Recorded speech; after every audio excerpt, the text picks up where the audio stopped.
Bismillahirrahmanirrahim. Assalamualaikum warahmatullahi wabarakatuh. Damai sejahtera untuk kita semua, para sahabat yang saya cintai dimanapun Anda berada.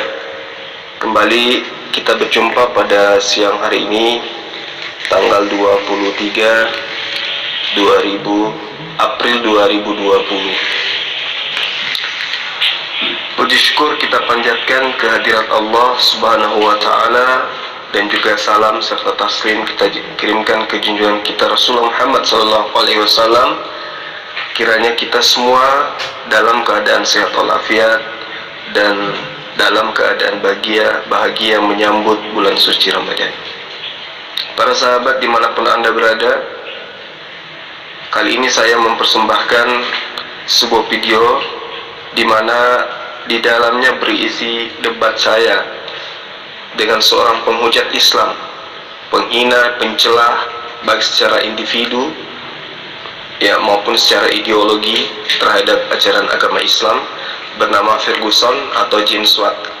Dan beliau ini memang dikenal sebagai penghujat yang dalam hujatannya itu condong memperlihatkan rasa iri dengki terhadap kebenaran ajaran agama Islam.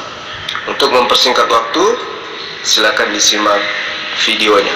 Assalamualaikum warahmatullahi wabarakatuh.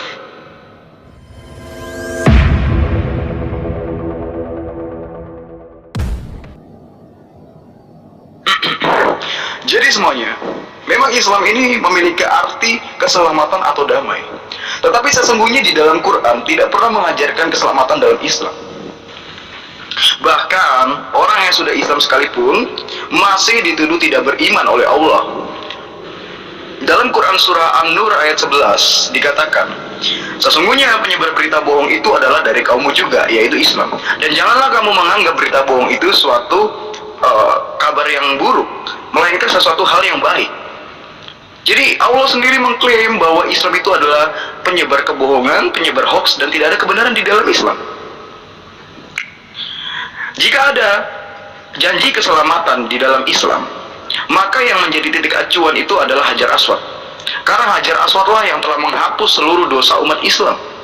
Umat Islam percaya bahwa Hajar Aswad ini batu yang turun dari surga, yang jika orang mencium batu itu dengan rasa nafsu yang tinggi, seakan-akan dia mencium pasangannya sendiri, maka dosa itu akan rontok bagaikan cucian piring dengan lemak membandel yang dicuci dengan mamalem cuma 1000. Iya, seperti itu. Dan Islam sendiri memiliki arti kata damai, ya. Padahal di dalam Quran surah Muhammad ayat 35 dikatakan, janganlah kamu lemah dan janganlah kamu meminta damai.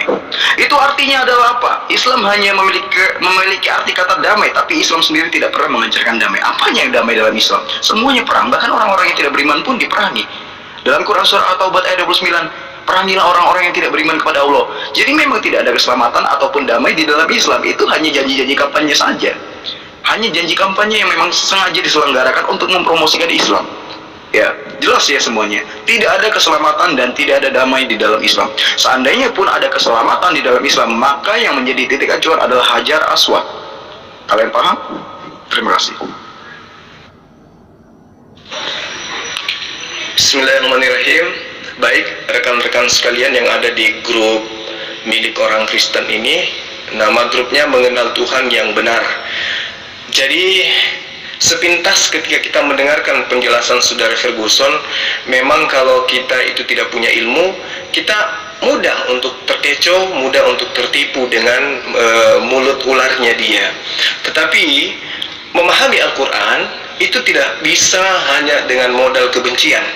Saya ulang ya, memahami Al-Quran tidak hanya cukup dengan modal kebencian. Karena orang yang benci terhadap kebenaran Al-Quran, kebenaran firman Allah, itu tidak akan bisa sampai kepada hakikat ilmu yang ada di dalam Al-Quran. Memahami Al-Quran itu tidak bisa hanya dengan terjemahan, harus berdasarkan terhadap beberapa kaidah ilmu. Di antaranya adalah asbabun nuzul. Lalu bagaimana kemudian bisa memahami ayat Al-Quran yang ada beberapa ayat tadi, ada beberapa surah yang dia bacakan itu terjemahannya. Itu bagaimana caranya untuk memahami? Nah, untuk memahami itu rekan-rekan sekalian, maka kita tidak cukup hanya mengandalkan terjemahan. Wajib hukumnya mampu memahami usara. Nah, memahami balagah, i'rab dan juga asbabun nuzul daripada ayat itu sendiri. Sementara Ferguson ini selain dia buta huruf, ya, maksud saya buta huruf itu mengenal huruf hijaiyah Al-Quran saja dia tidak bisa, apalagi mengetahui apa maksud daripada kandungan Al-Quran ini, ayat Al-Quran ini. Jadi saya bacakan ayatnya supaya saudara bisa membedakan antara mana yang mana yang paham Al-Quran, mana yang hanya memperlihatkan kebenciannya terhadap Al-Quran. A'udzubillahi minasyaitonirrajim. Bismillahirrahmanirrahim. Innal ladzina ja'u bil ifki usbatun minkum la tahsabuhu sarran lakum bal huwa khairul lakum likulli imri' minhum maktasaba minal ithmi wal ladzina tawalla kibrah minhum lahu azabun azim. Sesungguhnya orang-orang yang membawa berita bohong itu, nah, jadi di sini rekan-rekan sekalian, yang harus dipahami di sini adalah siapa yang dimaksud daripada ayat yang berbunyi innal ladzina ja'u bil ifki. Sesungguhnya orang-orang yang membawa berita bohong itu, jadi jelas yang harus dipahami di sini adalah makna daripada kata ifki. Ini jelas adalah kebohongan dan kedustaan. Nah, siapa yang dimaksud di situ? Ternyata yang dimaksud adalah kebohongan yang ditunjukkan kepada Ummul Mukminin, yaitu Siti Aisyah. Jadi kebohongan orang-orang yang datang membawa berita tentang Siti Aisyah. Nah, bagaimana kemudian kita bisa tahu bahwa itu yang dimaksud? Orang Islam pasti akan menarik benang merahnya pada hadits yang nantinya akan kita cari asbabul wurudnya. Itu yang perlu dipahami. Dalam hadits yang diriwayatkan oleh Imam Bukhari dan juga Imam Muslim dalam kitab-kitab sunan, ya, baik di Safinatun Nada, Riyadhus Shalihin, Bulughul Maram juga ada, Akhlaqul Karimah juga ada. Nah, di dalam hadits ini dari Aisyah dalam hadis yang panjang yang menjadi sebab diwahyukannya ayat ini, itu intinya bahwa Aisyah keluar dari pelana untanya untuk mencari kalungnya yang terputus. Namun rombongan kafilah perang melanjutkan perjalanan dan mereka mengira Aisyah berada dalam pelananya. Nah, ketika Aisyah kembali ke tempat kafilah itu, ternyata mereka telah meninggalkannya. Maka Aisyah tetap menunggu di tempat itu. Kemudian diriwayatkan bahwa lewatlah Safwan bin Mu'attal, ya, Mu'attal yang ketika itu tertinggal di kafilah. Maka ia menundukkan untanya, kemudian setelah dia menemukan Siti Aisyah di situ, maka kemudian Safwan bin Mu'attal itu mengambil atau memberi tumpangan kepada Siti Aisyah. Nah, ketika para pendusta ini melihat hal ini, mereka kemudian menuduh Aisyah telah melakukan perbuatan keji dengan Safwan. Ya, mereka menuduh Aisyah itu melakukan perbuatan yang tidak senonoh. Lalu kemudian Allah membersihkan nama Aisyah dari apa yang mereka tuduhkan. Makanya dikatakan usbatun minkum. Artinya pembohong-pembohong itu dari golongan kamu. Siapa itu? Mereka adalah Abdullah bin Ubay yang merupakan pemimpin dari golongan orang-orang munafik kala itu. Said bin Rifa'ah. Kemudian di sana juga ada Hasan bin Jahsi dan orang-orang yang membantu si Said bin Rifa'ah dan Abdullah bin Ubay ini. Nah, orang yang paham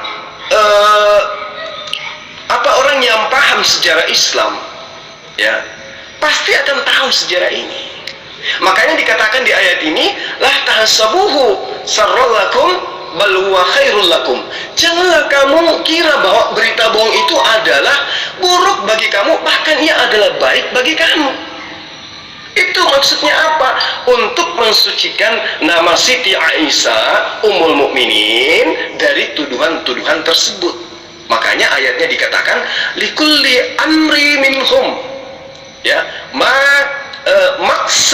maktasaba min ithmi tiap-tiap seseorang dari mereka mendapat balasan dari dosa yang dikerjakannya. Yakni dosa apa? Dosa terhadap tuduhan bohong yang ia katakan tentang Aisyah.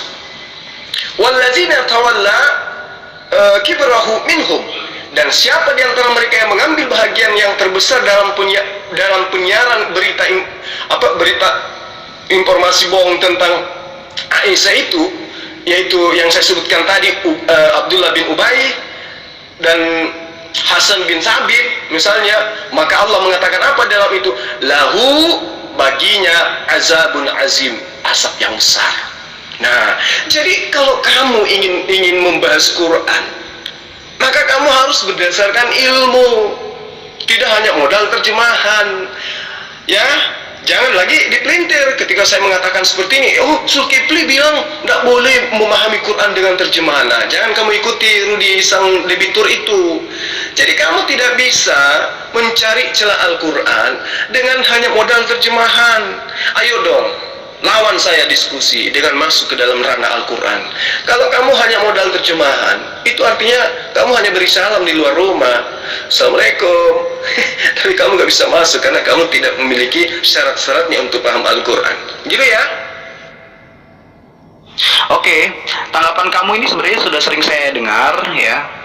Dan semua muslim yang berdiskusi dengan saya mengenai Quran surah An-Nur ayat 11, mereka semua menjawab hal yang sama.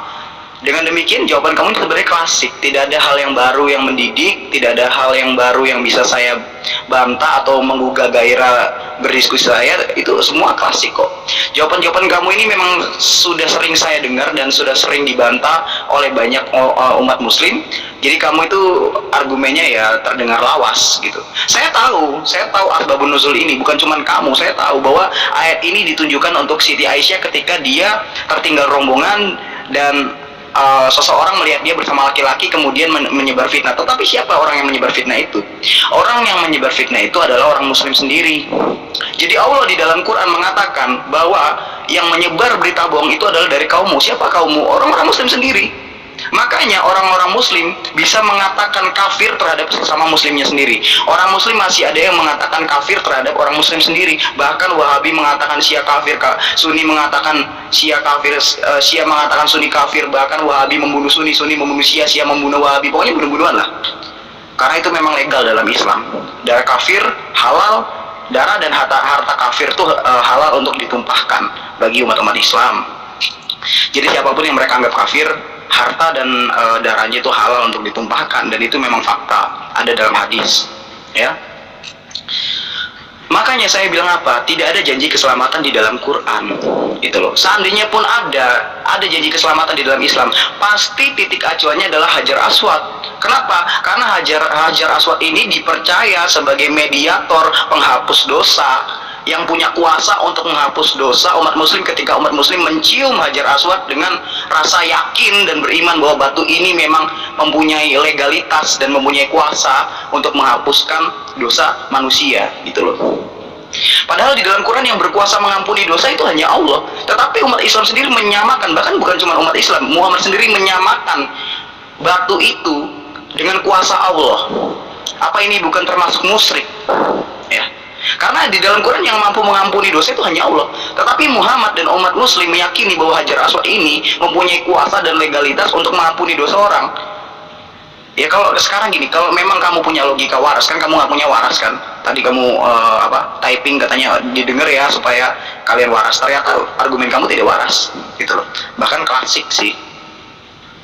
Kenapa bisa sebuah bongkahan batu yang dulunya memang sudah ada, bahkan batu Hajar Aswad dipuja oleh pagan Quraisy sebagai mediator, sama seperti orang Hindu ya. Mohon maaf saya tidak membawa Hindu, tapi ini cuma seperti perumpamaan. Orang Hindu menyembah Linggayoni, tetapi menggunakan Linggayoni sebagai mediator untuk memuja dewa-dewa mereka, dewa-dewi. Dan Islam menggunakan Hajar Aswad sebagai mediator untuk menghapus dosa. Padahal di ayat Quran secara bersamaan ajaran Islam sendiri mengajarkan bahwa Allah itu yang berkuasa menghapus dosa. Hanya Allah, bukan manusia. Ini artinya apa? Artinya Islam dan Hindu itu bisa hidup berdampingan dan lurus karena ajaran mereka, ya, karena dasar dari mediator mereka untuk menyembah Tuhan atau dewa itu sama, bahkan ritual yang mereka jalankan itu sama, gitu loh. Saya tidak menganggap Hindu ini agama yang salah, tidak, tapi dari cara ritual mereka bisa disimpulkan orang Hindu dan orang Islam itu mempunyai cara dan adat tata beribadah yang sama, gitu.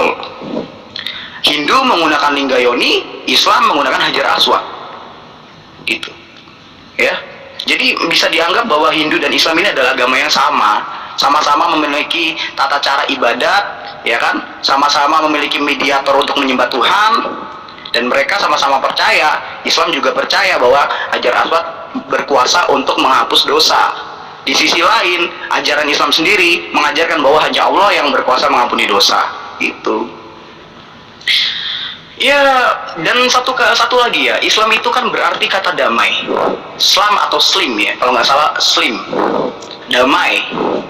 Tetapi faktanya di dalam Quran surah Muhammad ayat 35 dikatakan janganlah kamu lemah dan jangan meminta damai.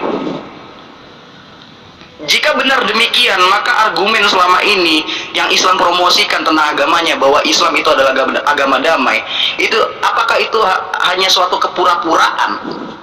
Apakah itu hanya suatu hoax yang memang sengaja disebarkan untuk mempromosikan Islam, padahal Islam tidak mengajarkan damai?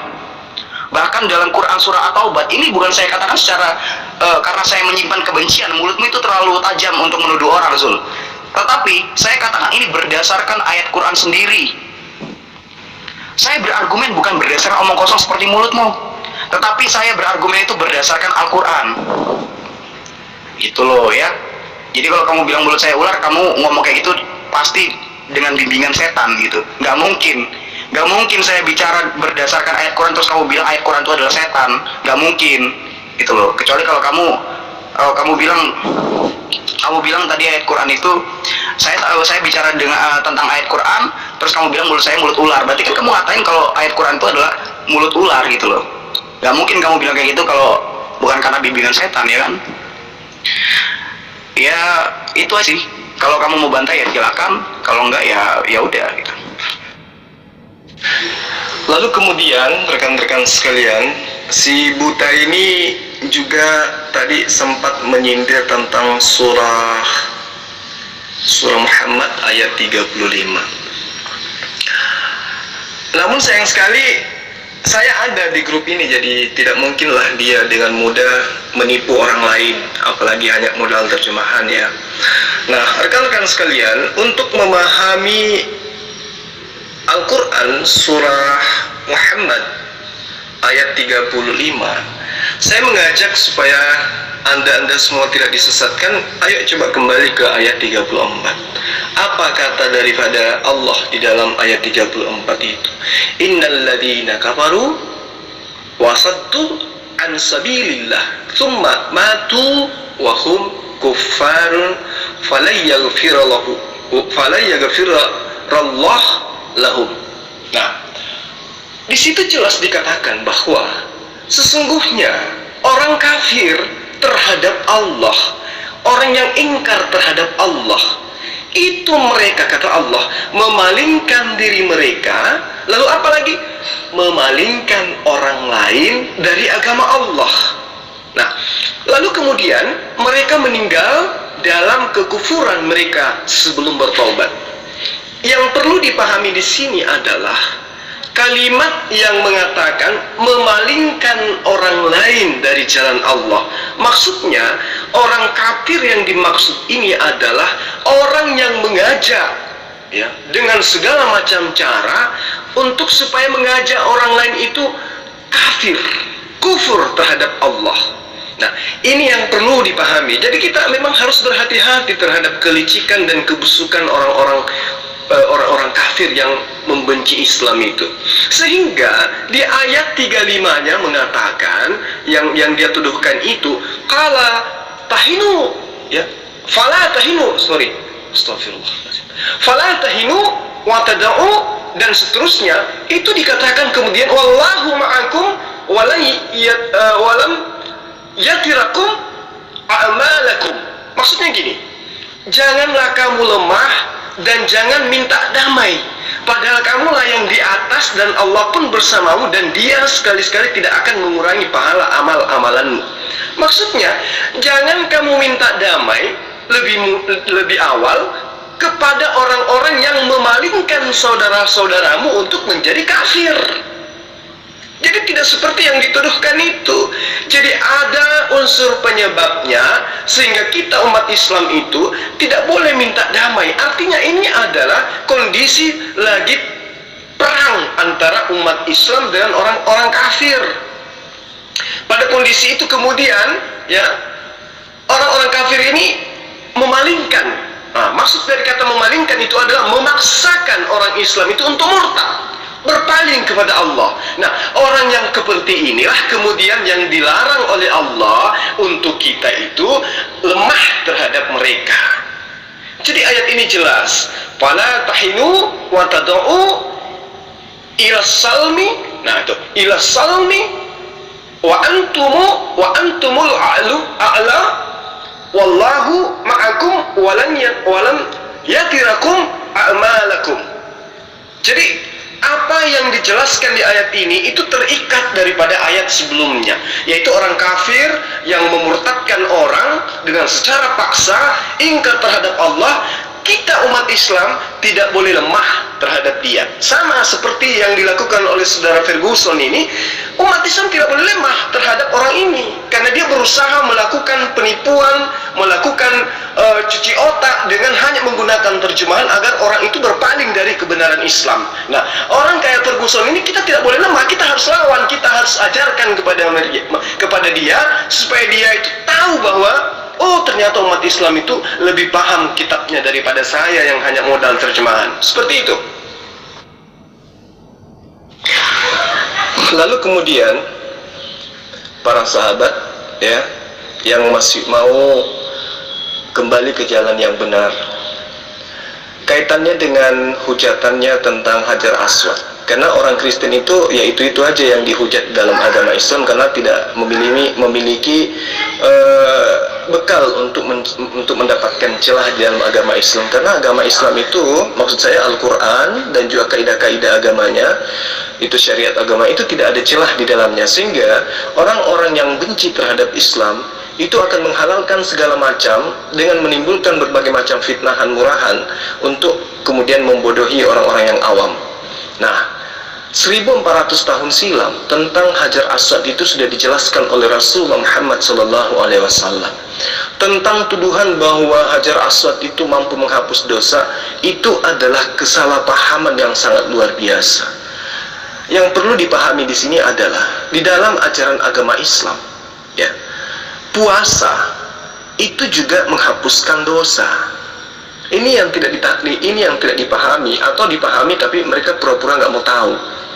Salat sunnah itu juga disampaikan bahwa mampu menghapus dosa. Puasa dapat menghapus dosa, bersedekah dapat menghapus dosa. Jadi bukan hanya mengusap batu Hajar Aswad dikatakan menghapus dosa. Jadi ini yang dipahami di sini adalah bukan menyentuh atau mengusap atau mencium Hajar Aswadnya yang menyebabkan bahwa dosa itu dihapuskan, tetapi ibadahnya di sana, pengamalannya, perjuangannya untuk menyentuh atau mencium batu itu.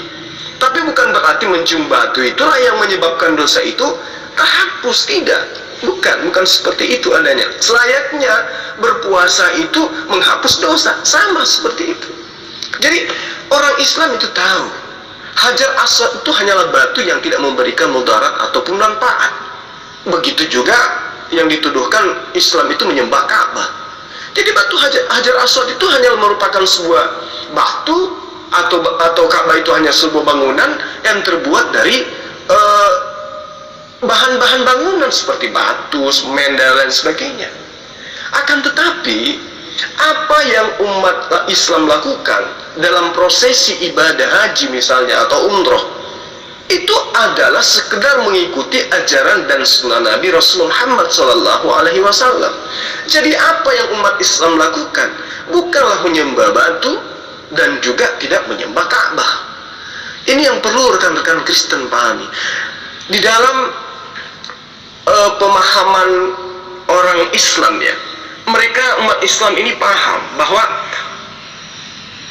khalifah kedua dari umat Islam, yaitu Umar bin Khattab, itu pernah berkata, aku tahu bahwa kau hanyalah batu. Kalaulah bukan karena aku melihat kekasihku Nabi Muhammad SAW menciummu dan menyentuhmu, maka aku tidak akan menyentuhmu dan menciummu. Ini sudah jelas kok. Di dalam surah An-Najm ayat 53 pun dikatakan, terjemahannya begini, Allah memerintah, kandungannya gini, Allah memerintahkan kepada umat Islam untuk tawaf mengelilingi Ka'bah, dan Rasulullah pula yang telah memerintahkan untuk mencium Hajar Aswad. Tidak ada perintah dari Allah untuk melakukan itu. Jadi ini hanya sunnah Rasulullah Muhammad SAW mencium Hajar Aswad. Dilakukan dapat pahala, tidak dilakukan tidak apa-apa. Ya, Rasulullah SAW juga melakukan ini semua, dan tentu apa yang dilakukan oleh beliau itu pasti ada unsur daripada apa yang diinstruksikan oleh Allah kepada beliau. Di dalam Al-Quran yang saya sebutkan tadi, surah An-Najm ayat 53, ya, tolong dicek yang pegang buku Al-Quran dan terjemahan. Di sana Allah mengatakan, dan tiadalah yang diucapkan oleh Rasulullah Muhammad SAW itu menurut kemauan hawa nafsunya. Ucapannya itu tiada lain hanyalah wahyu yang diwahyukan oleh Allah. Surah An-Najm ayat 53. Jadi yang perlu orang Kristen ini pahami, Hajar Aswad itu berasal dari surga. Batu itu pula yang menjadi pondasi pertama bangunan Ka'bah, dan yang menghitam akibat banyaknya manusia yang menyentuh. Bukan cuma batu biasa, apa yang kita punya di rumah yang menurut kita itu bersih, pakaian misalnya. Pakaian begitu kita beli putih kan, baru kan, tapi sering dipakai, dia akan sobek, dia akan tua, dia akan kusam. Sama seperti itu, batu biasa. Cuman kalian aja yang tidak memahami itu. Ya, kalian aja yang tidak memahami itu. Jadi, pada tahun 1850 sampai sebelum Masehi ya, 1580 sampai 1820 kurang lebih sebelum Masehi, Abraham itu meletakkan Hajar Aswad di Ka'bah ketika dibangun Ka'bah. Terus kemudian 400 Masehi, Amr bin Hafiz bin Mada al-Jurhum memasukkan ke dalam sumur Samsam. Kemudian di tahun itu juga kakek Rasulullah Muhammad SAW, Qusay bin Kilab, itu meletakkan kembali ke tempatnya di Ka'bah. Kemudian 606 Masehi, kalau saya tidak keliru, yang paham tarikatul Islam pasti ngerti ini, itu terjadi kerusakan pada Ka'bah akibat banjir, dan Rasulullah Muhammad SAW saat itu belum diangkat menjadi nabi, belum menerima wahyu. Beliau meletakkan batu tersebut di tempat yang ada sekarang setelah terjadi perdebatan antara kabilah Quraisy pada saat itu. Kemudian sekitar tahun 180-an ya, Haji Abdullah bin Zubair ya, itu memasang lingkaran pita warna merah atau warna merah di sekeliling Hajar Aswad. Kemudian 7 Zulhijjah sekitar abad ketiga, sekitar tahun 317 Hijriah maksud saya, itu Abu Tahir Al-Qurmuti itu mencopot kembali Hajar Aswad dari tempatnya yang ada sekarang. Kemudian di tahun 339 Hijriah Hajar Aswad kembali di tempatnya. Lalu kemudian 363 Hijriah Hajar Aswad dipikul ya oleh orang-orang dari Romawi. Lalu kemudian mereka tidak berhasil membawanya jauh dari Ka'bah. Kemudian pada tahun 413 Hijriah, ini seingat-ingat saya ya, mudah-mudahan saya tidak keliru, seorang laki-laki dari Bani Fatimiyah itu memecahkan Hajar Aswad. Kemudian tahun 990, sekitar 990 Hijriah, seorang laki-laki asing juga kemudian diceritakan, diriwayatkan memukul Hajar Aswad. Kemudian 1268 Hijriah Sultan Abdul Majid mengganti lingkaran perak dengan emas. Kemudian tahun 1293 Sultan Abdul Aziz mengganti lingkaran emas dengan perak. Lalu kemudian sekitar bulan Muharram 1351 Hijriah, ya, ada seorang laki-laki dari Afghanistan mencungkil pecahan Hajar Aswad dan mencuri potongan kain kiswa di Ka'bah. Kemudian di sekitar tahun 1351 Hijriah itu Raja Abdul Aziz bin Abdurrahman As-Saud kembali merekatkan Hajar Aswad yang telah pecah dan memberi lingkaran perak di sekelilingnya. Jadi hal-hal seperti ini itu harusnya orang-orang Kristen itu paham. Tidak mungkin umat Islam itu menyembah batu, karena Hajar Aswad itu batu. Bedanya dia itu berasal dari surga, itu aja.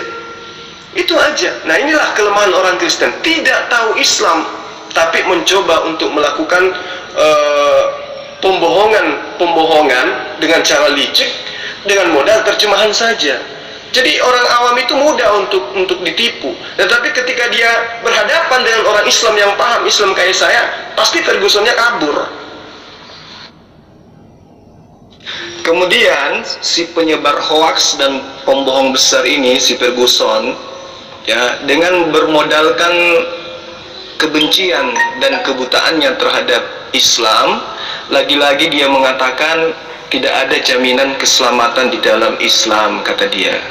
Padahal Al-Quran dari surah Al-Fatihah sampai An-Nas itu isinya semuanya adalah jaminan keselamatan terhadap orang beriman. Orang beriman ini disebut sebagai muslim dan muslimah, atau mukmin dan mukminat, dan itu adalah Islam. Di dalam surah Al-Baqarah misalnya di ayat 277, contoh ya, pada rekan-rekan sekalian di grup ini, supaya jangan dibohongi dan ditipu sama penyesat Ferguson ini. Sesungguhnya orang Islam itu, orang yang mengerjakan salat itu, orang yang saleh, orang yang bayar zakat, orang yang berhaji, orang yang puasa, orang yang bersunat, orang yang tidak makan babi, ya, menyembah kepada Allah, menunaikan zakat, mereka mendapat kebaikan di sisi Tuhannya. Tidak ada kekhawatiran terhadap mereka, dan tidak pula mereka akan bersedih hati. Lalu kemudian di dalam Ali Imran ayat 85 Allah berfirman, terjemahannya kayak gini, karena dia tidak tahu original teksnya, jadi gini: barang siapa yang mencari agama selain daripada dinul Islam, selain daripada agama Islam, maka sekali-kali tidaklah akan diterima keyakinannya, agamanya itu. Apapun yang dari agamanya itu tidak akan diterima, dan di akhirat kelak termasuk orang-orang yang merugi karena mereka kekal di neraka. Wow, luar biasa bukan? Barang siapa yang mencari agama selain agama Islam, maksudnya barang siapa yang beragama selain daripada agama Islam, intinya di mana? Kekal di neraka. Wow, artinya hanya orang muslim dan muslimah yang akan mengisi neraka. Jadi ini luar biasa. Dalam surah An-Nisa ayat 57, jaminan Islam, keselamatan Islam lagi. Apa kata Allah? Dan orang-orang yang Islam, orang-orang yang mukmin, orang-orang yang mukminat, yang beriman, yang mengerjakan sholat, puasa, zakat, dan seterusnya, kelak akan kami masukkan mereka ke dalam surga yang di dalamnya mengalir sungai-sungai. Mereka kekal di dalamnya, mereka di dalamnya punya istri yang suci, dan kami masukkan mereka ke tempat yang teduh lagi nyaman. Wow, keren. Nah sekarang tunjukkan mana jaminan keselamatan Yesus kepada penyembahnya, kepada pemakan babi, kepada yang ibadah hari Minggu, kepada yang menuhankan 3 Tuhan, kepada yang tidak sunat. Mana? Yang meninggalkan Torah dengan mengatakan itu perjanjian lama, yang baru itu ini, yaitu apa? Perjanjian baru. Apa ajarannya? Menyembah kepada manusia. Mana jaminan Yesus tentang itu? Tidak ada. Kalau ada jaminan Yesus kepada orang Kristen, malam ini juga saya nyatakan diri saya murtad. Kalau ada, kau bisa tunjukkan. Kalau ada jaminan Yesus terhadap orang Kristen, terhadap penyembahnya, terhadap yang menyembah tiga Tuhan, terhadap yang ibadah hari Minggu, terhadap yang makan babi, terhadap yang tidak sunat, yang membatalkan hukum Torah, saya murtad malam ini. Kalian semua bisa jadi saksi. Tapi sayang sekali, saya sudah puluhan tahun pelajari Bible, gospel, Holy Bible. Tidak saya temukan jaminan Yesus terhadap orang Kristen, penyembah tiga Tuhan itu. Nah, bahkan Yesus di dalam Matius 7 ayat 21. Apa kata Yesus? Bukan orang Kristen yang berseru kepadaku. Tidak semua orang yang berseru kepadaku, kata Yesus. Tuhan, Tuhan, Tuhan, Tuhan, Tuhan, Tuhan, Tuhan, akan masuk ke dalam kerajaan surga, melainkan mereka yang melakukan kehendak Bapakku yang di surga. Jadi ada dua orang yang menyeru Yesus itu Tuhan. Pertama, pengikut-pengikut Yesus, yaitu murid-murid Yesus yang 12 itu. Kemudian siapa lagi? Orang Kristen. Jadi golongan pertama menyeru Yesus Tuhan dalam arti kata Lord, dalam arti kata Tuhan, dalam arti kata penyampai firman, tapi mereka menyebut Yesus Tuhan, tapi juga melakukan kehendak Bapaknya Yesus. Apa itu? Menyembah kepada Allah, puasa, sujud menyembah, bukan bernyanyi di gereja, ibadahnya hari Sabat. Nah, sementara Kristen menyeru kepada Yesus sebagai Tuhan, tapi tidak melakukan kehendak Bapa. Nyembah Yesus bukan kehendak Bapa, nyembah makan babi bukan kehendak Bapa, ibadah Minggu bukan kehendak Bapa, merasulkan Paulus bukan kehendak Bapa, tidak sunat bukan kehendak Bapa, mengkitabkan kitab Injil Lukas, Markus, Matius, Rasul Paulus bukan kehendak Bapa. Semua yang dilakukan oleh Kristen kaitannya dengan agamanya bukan kehendak Bapa. Maka apa yang dikatakan oleh Yesus di ayat selanjutnya? Penyahlah daripadaku, kamu sekalian pembuat kejahatan. Kan kasihan kalau sudah kayak begini. Kasihan kan? Iya, kasihan. Jadi keselamatan dalam Islam itu paten, absolut, tidak ada keraguan di dalamnya. Sementara orang Kristen, mohon maaf, terutama kamu, Ferguson, kamu tidak ada satu ayat pun yang menjamin keselamatan dari Yesus untuk orang penyembah-penyembahnya. Paham?